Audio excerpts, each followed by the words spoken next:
I would, You got business. There you go. yeah, I would move that we accept the minutes of the May 30th. 30th. Okay, I second it.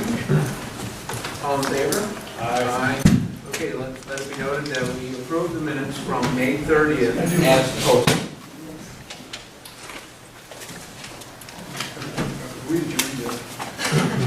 Call it up.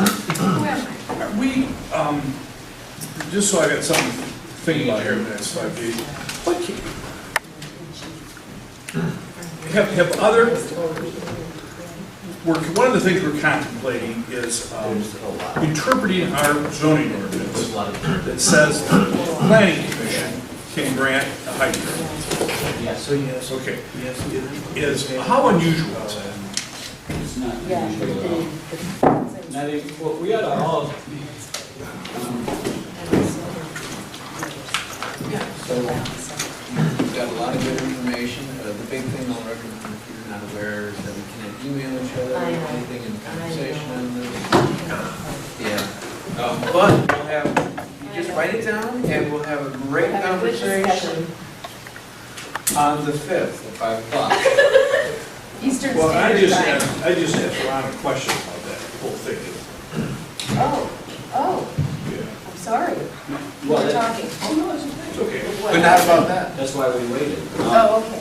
So that's, Mark asked, how unusual is it for the ZBA to interpret the zoning ordinance and to say whether the planning commission has the authority to grant a PUD with an increased height?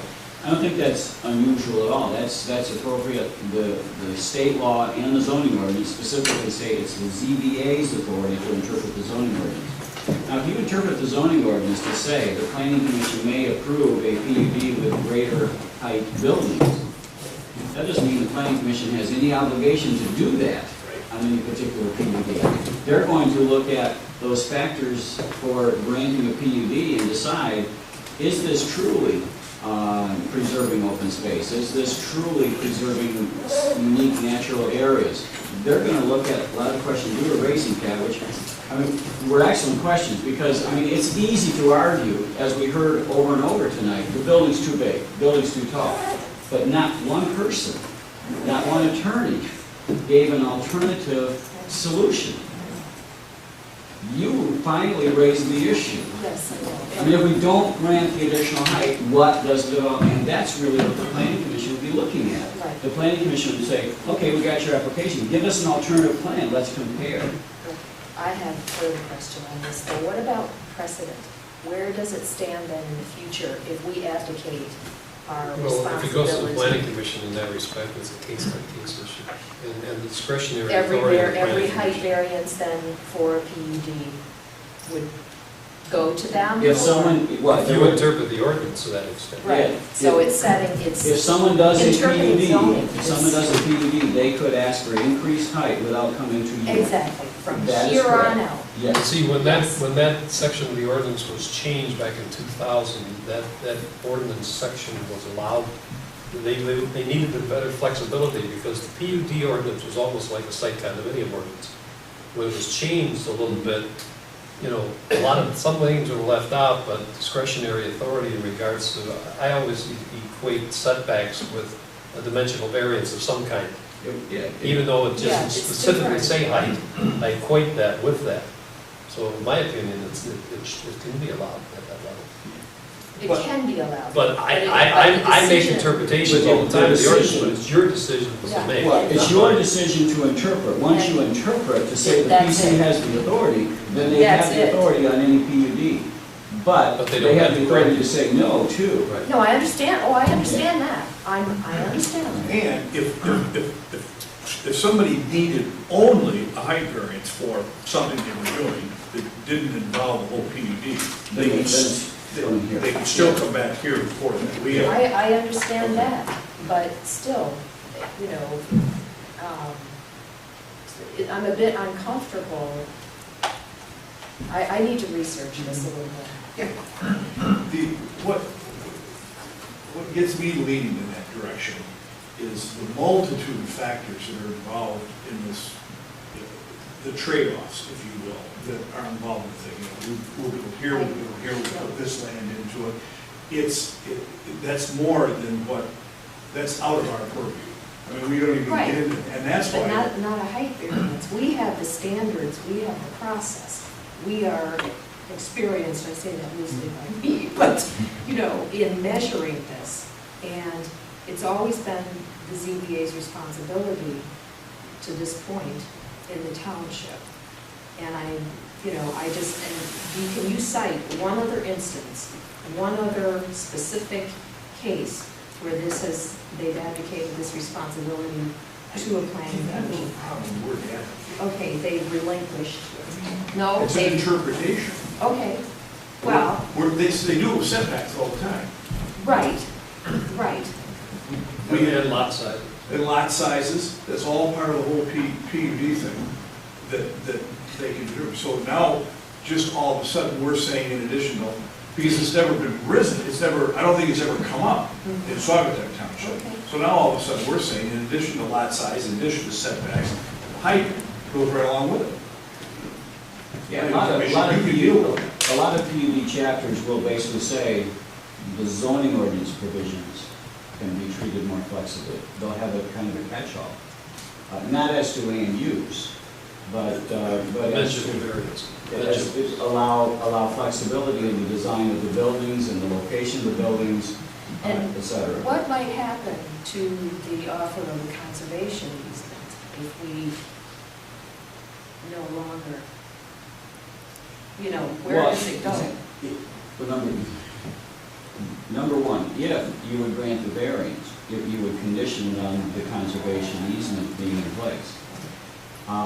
I think it's important, we didn't adjourn, we're continuing this discussion, I didn't understand. Nobody actually called, Okay. made a motion to adjourn, so. I mean, this is a legitimate meeting, this is a Yeah, legitimate yeah, no, discussion, and I'm fine. Al's ready to go, but he's not left yet. But this is helpful for me.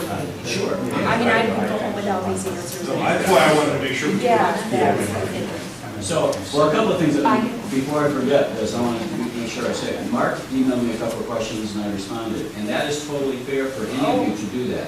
okay. You should not be corresponding, communicating with each other via email, because that's an Open Meetings Act, but you may ask me questions. And then my response is I'll respond to you, but not to everybody, so we won't get a meeting going on. Okay, that's appropriate to do, number one. Number two, the conservation easement. I mean, I thought it was important to point out, the settlement to the federal lawsuit says, without the hotel, and the hotel is off the book now, they may do 125 units. They're offering to do 91 with a conservation easement. If we don't grant the variance with a condition of 91 units and a conservation easement, what the developer brings to the planning commission will be what the developer decides to bring to the planning commission. It may be 92 units, it may be 125, it won't be 126. Right. So, and it may or may not include a conservation easement. And we can't, I don't think the ZBA can get into conservation, where the buildings are located, those kinds of things, because that's what happens in a PUD. No, I understand that, and I was not ever measuring that. What I was measuring It's the practical difficulty. was the practical difficulty. And that's, I mean, I even, say I really wanted to give them a variance or didn't, I need that practical difficulty. Even if I really wanted that conservation easement, I need that practical difficulty. And I was not playing devil's advocate, I was looking for a concrete practical difficulty, if you will. I'll go into just a street example where all of a sudden your road has increased in setback and you wanted to put a front porch in. Well, that was a bad time. You were already so, anyway, long story short, let's just say that there's a setback and there's a physical deterrent, and maybe all the other houses have this front porch, you want to put one on, but you can't. So that's, you're no longer, you can easily spot the difficulty. you want this, everybody else has it, but because my house is 5 feet forward, then everybody else, I can't put this in. And that's what I'm also looking for in this as Yeah. well. But unfortunately, it's not as cut and dry. It's Right. not Oh, I as know. straightforward at all. So, I know. Jim, bring us an easier one next time. Nice job. So, Okay, well, that's, I kind of wanted to get some conversation Yeah, about, very helpful, Mark. about what it means for us to determine that, that height is full, goes right in with setbacks, side yard, lot sizes, and all that sort of thing. I'm subject to some, little more conversation and studying of what's in front of us, but I'm leaning that way because I think the solution is better handled in the PUD when the planning commission has authority to look at the whole project. The whole thing about the fire department, you know, they'll get into that. That's not ours. It's not ours to even really think about. Well, whether we grant the variance or not, that would happen, because they have to go to the planning Yeah. commission with a PUD, so the planning commission would absolutely deal with the fire department details. But the concept of trading plans and looking at all that, that's really kind of a planning commission PUD type of procedure. Because it's not really saying necessarily practical difficulties, I'm bound by the four corners of the variance law. It's rather looking at, what do we like? What do we want this to look like? What do we want to preserve? Where do we want the homes, dwellings to be? What do we want to keep open? I have a further question, and I am not very familiar with the planning commission processes. So, do they measure the things that we measure when we are trying to determine whether or not to grant a variance? Do they look at, how detrimental is it to the neighborhood? Is it self-created, this need for additional height? Do they go down these standards? I can tell you that the planning commission of Suag Twp is probably one of the most deliberative bodies I deal with, and I represent probably 20 townships. So you're stating that they You mean do they're go excessively through scrupulous? these. I just said deliberative. I think they're very, very conscientious.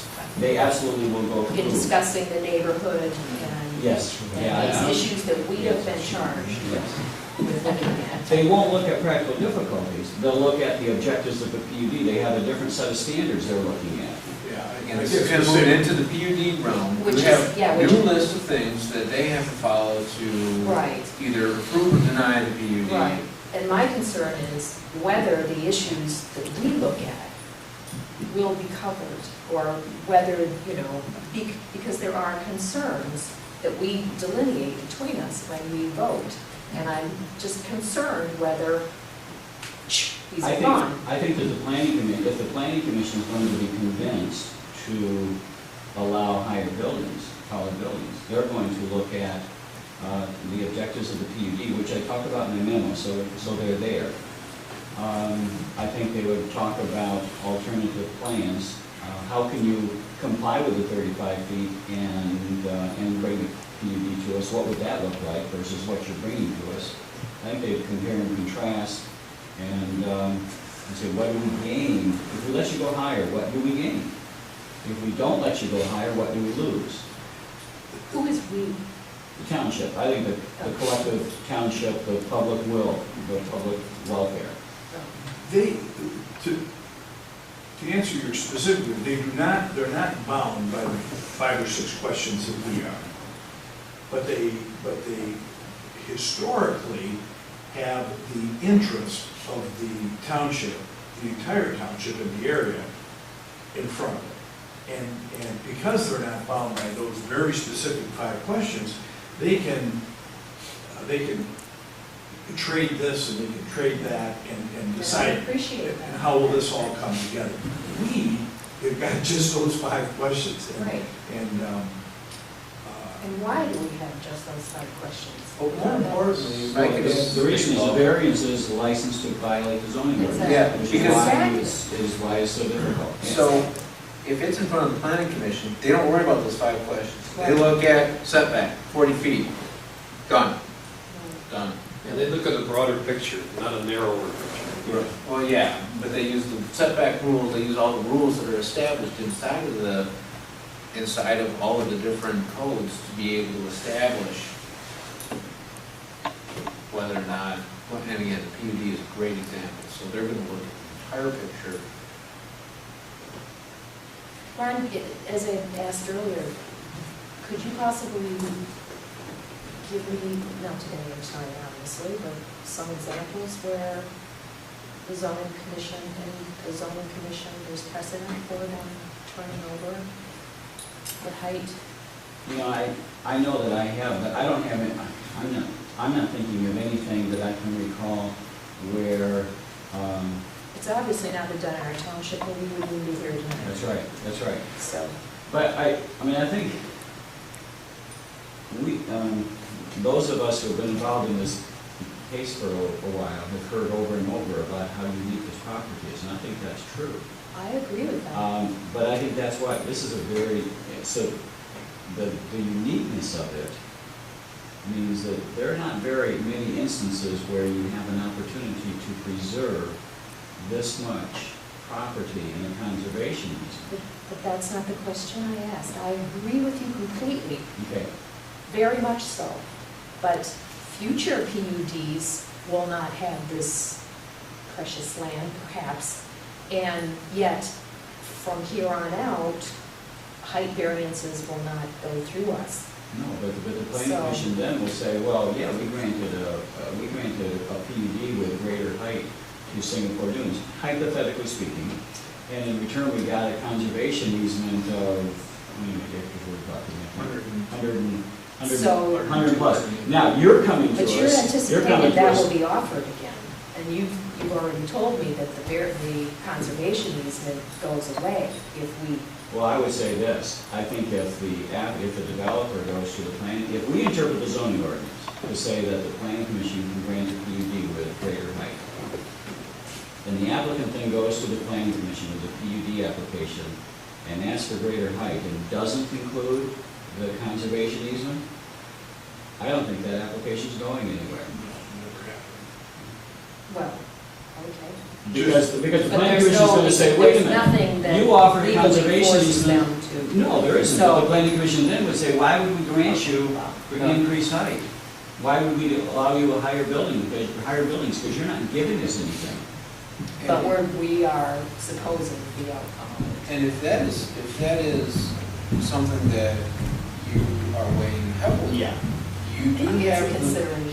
sure, so if you do have the right to be able to, if in there you've seen that Ron poses good benefits, and he's got both sides, pros and cons, to be able to answer those kind of questions. So we can keep this decision right here and grant the variance if we want, or deny the variance if we want. So there's other tools, there's other levers we can pull other than just simply, just give this back. Yeah. My concern, really, going with your question, Kat, was if we denied the variance, so that the only option I available to the understand that, and I PC. am weighing that. Then- I do understand Yeah, that, okay. Lily. I did catch that. Yeah, To me, this question isn't so much about the land conservancy and all that that's going on. It's, if in interpretation of the zoning, if we've already said in the PUD process, the planning commission can change lot sizes. To me, that's almost bigger than the height thing. The issue with height is just never even come up before. I know, which is exactly why it's such an important issue, Well, I but- believe. But, I mean, they can take a whole lot size and make it smaller, so they can increase density. no, they Yeah, can't. but, There's a specific prohibition, you cannot use a PUD to increase density. You can make your lots really small, but then you have to have corresponding open unfortunately, space. as Right. our ordinance is The stated density's right now. already predetermined with the settlement agreement also with Well, but I think Lynn's saying this is gonna go forward, and, you know, beyond this Dennison property, eventually it's gonna. All of these are considerations. Everything you Yeah, and I- mentioned, I don't have any one weighing more than the other. They're- I think what we're doing is, if I understand it correctly, historically, the planning commission has had some latitude with dimensional variances. That's not, variance isn't a good word, No. perhaps. Right, Dimension, it's not a variance. it's not a variance. It's a relaxation of some specific standards. And they've had that for a long time, and I think have used it wisely. We're just thinking about adding to that height, which you know, maybe should have been there all the time, maybe shouldn't. It's just, and the only reason it's not there is it's never come up.